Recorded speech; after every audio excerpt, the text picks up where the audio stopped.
মোটামুটি এক সপ্তাহমান আগত সন্তলী সমবায়ৰ গাড়ী এখন গুৱাহাটী এপচেৰ পৰা আহোঁতে ৯২ কুইণ্টেল চাউল থকা অৱস্থাত গৰাইমাৰী বজাৰৰ পূবফালে গাড়ী এক্সিডেণ্ট হৈছিল। গাড়ীখন এক্সিডেণ্টৰ চাউলখিনি পুখুৰীৰ পৰা উঠাই তাৰমানে চাউলখিনি জিকিছিল। জিকাৰ পিছত সাপ্লাই DDS আৰু সন্তলী সমবায় সম্পাদকে প্লাছ গৰাইমাৰী আৰক্ষীৰ আলোচনা মৰ্মে সন্তলী সমবায়ত চাউলখিনি লৈ আহে। লৈ অহাৰ পিছত প্ৰত্যেকজন এজেণ্টৰ লগত আলোচনা কৰা মৰ্মে চাউলখিনি প্ৰত্যেকজন এজেণ্টক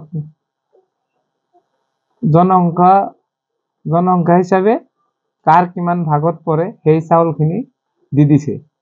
আৰু চাউলখিনি তাৰমানে খোৱাৰ উপযোগী নাই বৰ্তমান।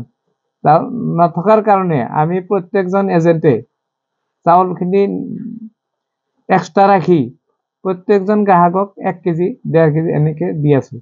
আৰু কৈ দি আছোঁ যে চাউলখিনি খাৱাৰ উপযোগী নহয়, আপোনালোকে হাঁহ কুকুৰাক বা পুখুৰীৰ মাছ চাছত খুৱাব। এইখিনিয়ে কৈ আমি চাউলখিনি দি আছোঁ।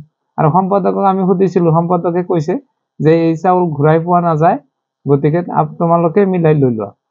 লৈ ৰাইজক চাউলখিনি বুজাই মিলাই দি দিলে হ'ল। মোটামুটি এক সপ্তাহমান আগত সন্তলী সমবায়ৰ গাড়ী এখন গুৱাহাটী এপচেৰ পৰা আহোঁতে ৯২ কুইণ্টেল চাউল থকা অৱস্থাত গৰাইমাৰী বজাৰৰ পূবফালে গাড়ী এক্সিডেণ্ট হৈছিল।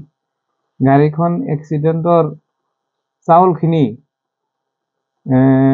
পুখুৰীৰ পৰা উঠাই তাৰমানে চাউলখিনি জিকিছিল। জিকাৰ পিছত সাপ্লাই DDS আৰু সন্তলী সমবায় সম্পাদকে প্লাছ গৰাইমাৰী আৰক্ষীৰ আলোচনা মৰ্মে সন্তলী সমবায়ত চাউলখিনি লৈ আহে। লৈ অহাৰ পিছত প্ৰত্যেকজন এজেণ্টৰ লগত আলোচনা কৰা মৰ্মে চাউলখিনি প্ৰত্যেকজন এজেণ্টক জনসংখ্যা হিচাপে কাৰ কিমান ভাগত পৰে সেই চাউলখিনি দি দিছে। আৰু চাউলখিনি তাৰমানে খোৱাৰ উপযোগী নাই বৰ্তমান। নথকাৰ কাৰণে আমি প্ৰত্যেকজন এজেণ্টে চাউলখিনি এক্সট্ৰা ৰাখি প্ৰত্যেকজন গ্ৰাহকক 1 কেজি 1.5 কেজি এনেকৈ দি আছোঁ। আৰু কৈ দি আছোঁ যে চাউলখিনি খাৱাৰ উপযোগী নহয়, আপোনালোকে হাঁহ কুকুৰাক বা পুখুৰীৰ মাছ চাছত খুৱাব। এইখিনিয়ে কৈ আমি চাউলখিনি দি আছোঁ। আৰু সম্পাদকক আমি সুধিছিলোঁ, সম্পাদকে কৈছে যে এই চাউল ঘূৰাই পোৱা নাযায়, গতিকে তোমালোকে মিলাই লৈ লোৱা। লৈ ৰাইজক চাউলখিনি বুজাই মিলাই দি দিলে হ'ল।